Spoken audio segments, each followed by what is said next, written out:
Welcome back, listeners. Today we are dropping another episode in our series titled The Notifications North Star, sponsored by our good friends at Courier. Courier is developer infrastructure for product notifications, making it easier to deliver the notification experience that your customers expect.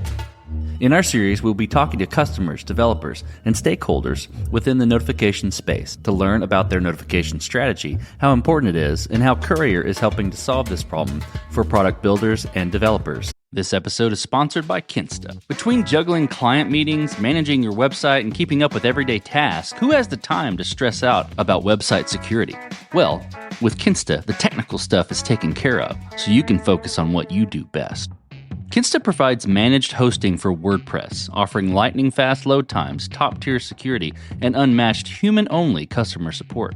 Whether you're a business owner, web developer, or running a digital agency, Kinsta makes managing your website easy and efficient. Kinsta provides enterprise-grade security, being one of the few hosting providers for WordPress with SOC 2 and other certifications, guaranteeing the highest level of security for your website. Thanks to their unlimited free expert-led migrations, Kinsta ensures a smooth transition for you from other hosting providers. Customers have reported 200% faster load times post-migration to their platform. What I find cool about Kinsta is their fast and reliable customer service and premium features that are included at no extra cost. Ready to experience Kinsta's hosting for yourself? Get your first month free when you sign up at kinsta.com today. That's KINSTA.com. Alike. Today I have Stephanie Griffith on the show on the Code Story podcast. Stephanie is an email and SMS marketing expert and a strategy consultant around marketing. She's been involved with big names like Drip, Thinkful. She's also the host of her own podcast, Conversational Commerce. Stephanie, thank you for being on the show today. No, thank you so much for having me. I'm excited to be here. Before we dive into today's topic, tell me and my audience a little bit more about you and your background. I have been largely in the retail and e-commerce marketing space for the better part of the last decade. My first foray into marketing was at Abercrombie & Fitch, so it was my first post-college job, and I was actually on the print production side of things. And that is only relevant to say I learned that I didn't love print production because I was constantly asking the question, what happens? What happens when we send signs to stores? What happens when we have a sale and we're communicating it with folks? And I would be met with the response of, we don't know. We can't track the signs. And so very quickly, that was my cue to jump over to digital marketing, where the tracking is much more rich. And, selfishly, I think a lot of us are in that space for that reason. We want to know what our marketing is doing. I found myself on the email side of things when I made the jump. And my joke is, I didn't choose email, but I've consciously chosen to stay in it because you get that immediate feedback of, did someone open this? Can I see that they clicked? Did they take that action that I want them to take as a marketer? And you get that kind of immediate response. So I'd be lying if I said it was entirely altruistic. I love the instant feedback. I love to know what's working. And so, for the most part, that's been my experience over the last decade. And actually right now I'm on a sabbatical, which I think is important to talk about too, because it's very easy to just jump into a career, kind of keep going through the motions, really focus on, climbing the career ladder at all costs. I, over the last couple of years, did the freelance thing, took a really exciting kind of high visibility role at Drip, had a wonderful experience there. And then ultimately some changes happened and it was a good time for me to press the pause button. So now I'm kind of observing. Before I jump back into an advisory role or a more strategic focus role, I am really sitting here and listening and really trying to tune in more on the consumer side of how are brands communicating with their consumers? What does this look like on the marketing side? Do I agree with it? Do I want to perpetuate this? So that way when I jump back in, I have a little bit more of kind of fresh eyes and can really say hey brand, this is a good strategy. This is what we should be doing. Or, hey brand or hey company, let's not do this. And here's why. And here's how it made me feel on the consumer side. So taking a little bit of a reset. Well, I've heard through the grapevine that you were in a role that was sending millions of emails a day. That's a lot of emails. What is the primary goal for someone in that role? So that's throwing it way back. That was actually my first role, which was as an email marketing coordinator for Bath & Body Works. When I was there, the list size, so the audience of email subscribers that we were dealing with was around 26 million subscribers.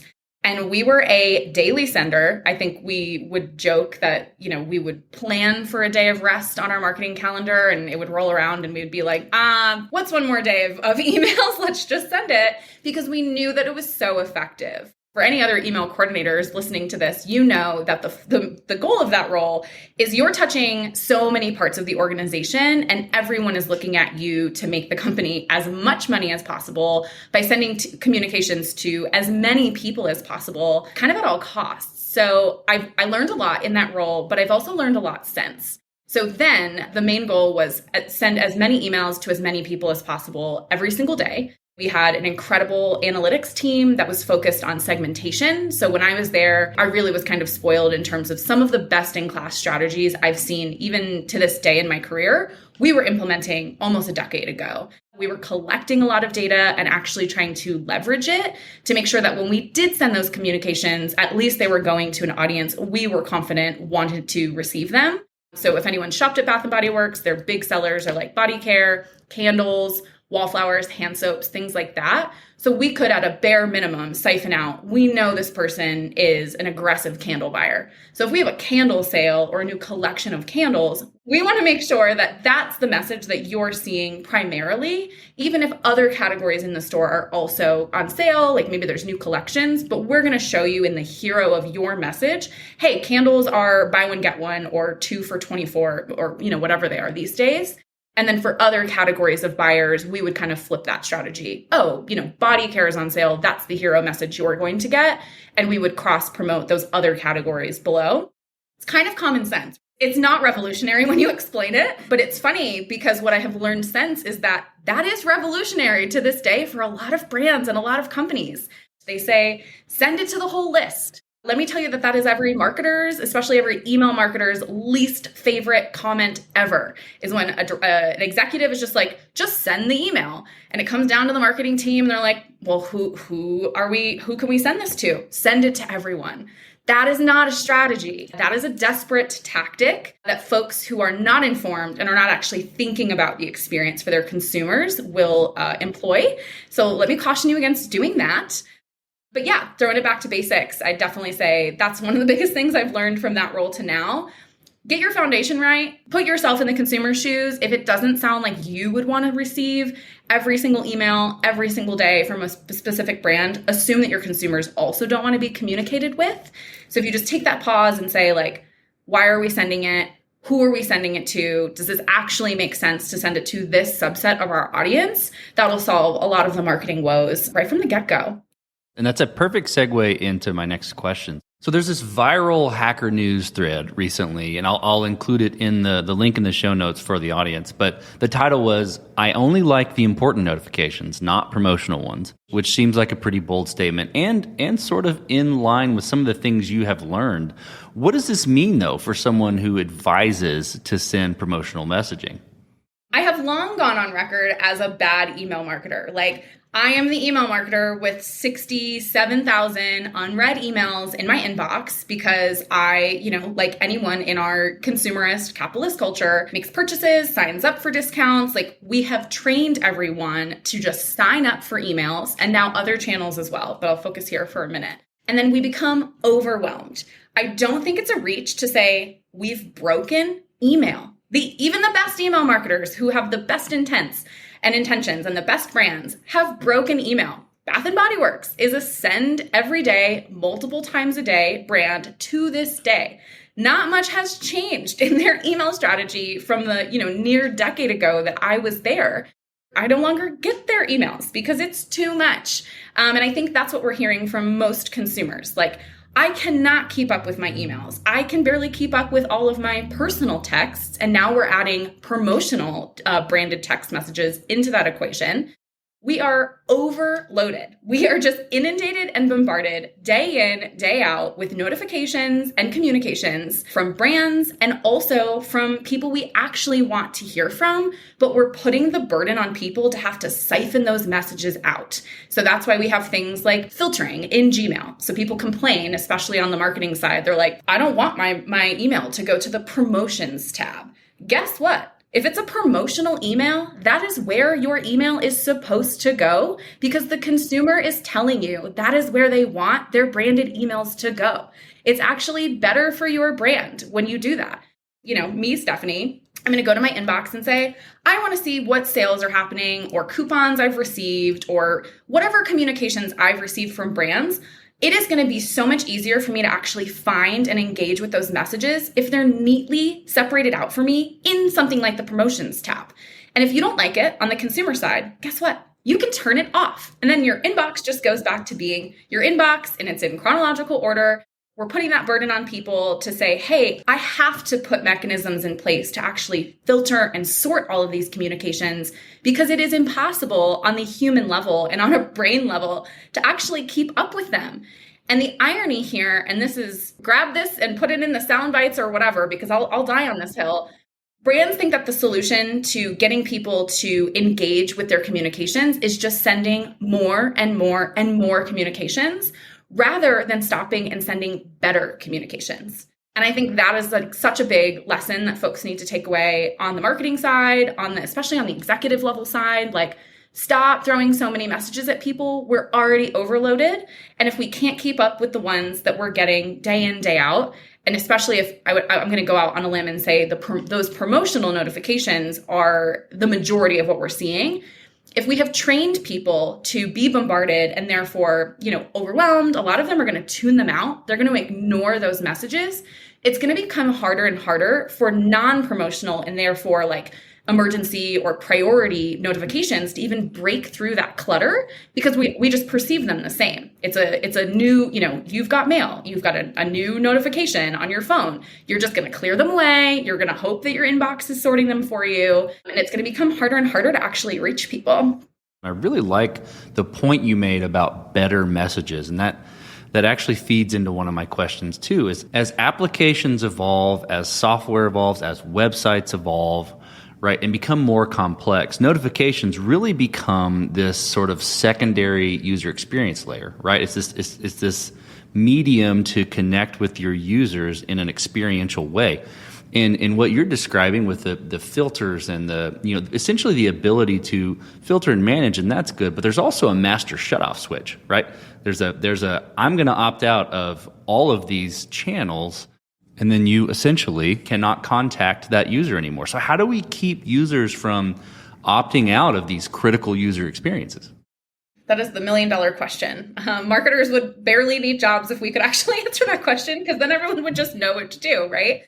I do think some of it is simple. So I will go back to some of that kind of common sense approach of we have so much data. We have so much data to the point that companies like Facebook and Apple and Google are putting privacy protections in place because they have access to so much of our data. On the consumer side, we pretty willingly give it up. We throw our email out like it's, free candy to get that discount, to sign up, for the 10% off or whatever it is.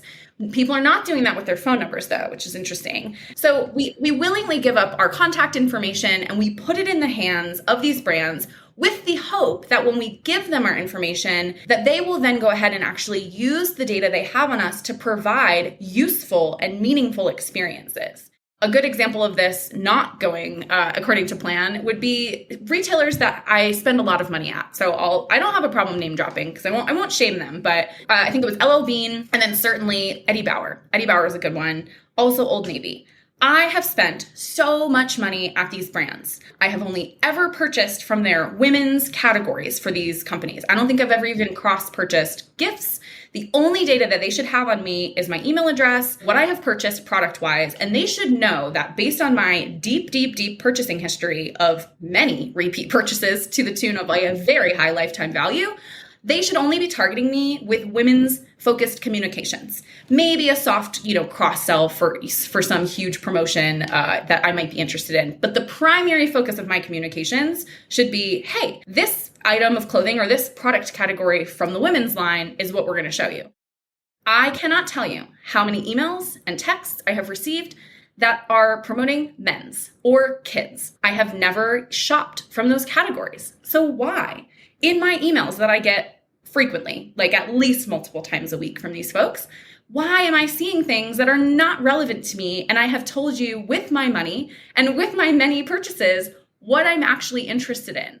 That is an experience shared by the millions of subscribers on these lists across many brands. And then we ask, why aren't they opening our emails? Why aren't they clicking our emails? Why don't they like our emails? Let's send more of them. It's a vicious cycle. But when you break it down, I think it's laughable. Like, I need some stand-up to take this and do it on stage because I do find it almost hilarious. Really, in terms of getting the right communications to people, take a pause. Figure out where your folks are coming in from. How did they find your brand? Did they sign up in store? They probably want in-store communications. Are you an app? What types of communications are they looking for to help them navigate and better use the app that they downloaded? Are you an online store, like a SaaS product or a retailer? Make sure that you're guiding folks back to your website or back to your web app and saying, hey, here's useful information based on the data you've given me. And most importantly, the actions that you have taken as a user, because that supersedes any sort of privacy issues. There's a lot of concern over data privacy, especially, and Google's cracking down on cookies. So what we're even able to track and stitch together on the marketing side is going away. I interviewed someone on my podcast. Her name is Val Geisler. She works at Klaviyo, and she described it as dumpster diving for data. That is what we have done on the marketing side for so long. We find these little disparate sources, we save cookies, we stitch things together, and then we say, yes, we have a 360 view of the customer, we have all the data, we can provide the right experience, and alas, consumers are telling us we're failing at doing that. So what the nice thing is that if you just focus on the actual actions consumers are taking on your site, that is zero-party and first-party data. No one can take that away. That is a consumer willingly, telling you, hey, I'm giving you these signals, these behavioral indications of what I'm interested in.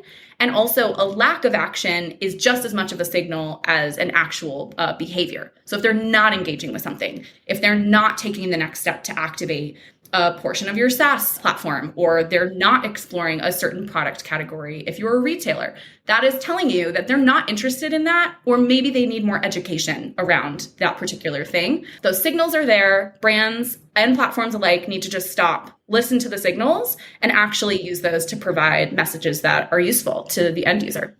I think you laid that out really well. And it's what is interesting is that is how Courier is approaching this problem. They are using information, using signals from users and determining, not just email, but across, like SMS, across push notifications, across in-app communications as well, and figuring out, okay, what is the best way to contact this user based on what I'm trying to tell them and when I'm trying to tell them that. So I guess a question for you is if you had a solution that allowed you to template your messages, put them on the one place, and then that engine was able to communicate to your consumers, your businesses, all of the above in an appropriate way that worked for them when they needed that message. That seems like it would have solved a lot of problems for you, but I don't want to speak for you. Is that true? That is completely true. On the marketing side, the guiding light that we try to operate under is right message to the right person at the right time. And we like to pat ourselves on the back and think that we've done it, that we're good marketers and we're sending the communications that people want through the channel that they want to the device type that they want. We haven't. We really haven't done that. We haven't done it very well because a lot of folks, again, are going back to the just send all of the communications, send more communications, and they're not actually breaking down, well, what communication, when, on what channel, and even what device in some circumstances. Like it is more granular now. It's more nuanced now. And it's harder for marketers because before we mostly just had email and that was hard enough. Email is hard in and of itself. Now we are expecting mostly the same individuals, which sometimes is a one person show. I've been in that role, or a small team to layer on similar communications and translate those across other channels. There's like legal bounds around when you can send certain communications, largely on the text messaging side. That's a thing that has to come into play. So answering the when question, you actually have to sit down and say, we need to make sure we are sending this in a window that is actually compliant. So I think, yes, any solution, and it sounds like this is exactly what Courier is really trying to position themselves to do, is answer that question of, okay, you have a communication strategy, you're trying to improve the user experience through notifications and actually break down what channel should actually send that message, who should it go to, and what that communication timing is to make sure you're not just getting inundated across all of your channels at the same time. Those are the brands that have executives in place that say, just send the email, just send the text, just send the push. And oftentimes that comes down as a directive to the marketing team of send it to everyone and send it across all channels. Like it's the giant, that was easy, Staples button or whatever. You have to pause and you have to ask yourself, if I were to get all of these notifications on my phone or on my computer, would I engage with them? Or would I unsubscribe? Or would I just ignore them? If you just take a few seconds to pause and ask yourself, or your team, or hopefully your executives, does this feel good? Are we actually communicating with people the way we would want to receive those communications? A lot of the times I think people would be surprised and say, you know what? No.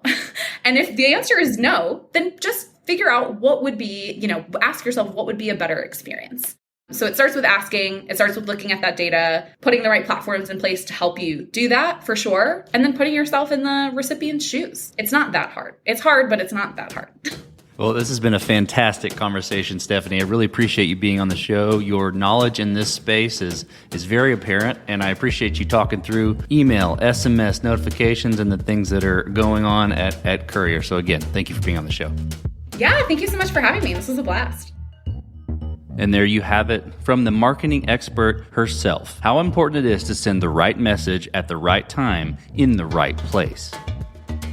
And this concludes our Notification North Star series sponsored by our good friends at Courier. Check out the product at courier.com/codestory to learn more.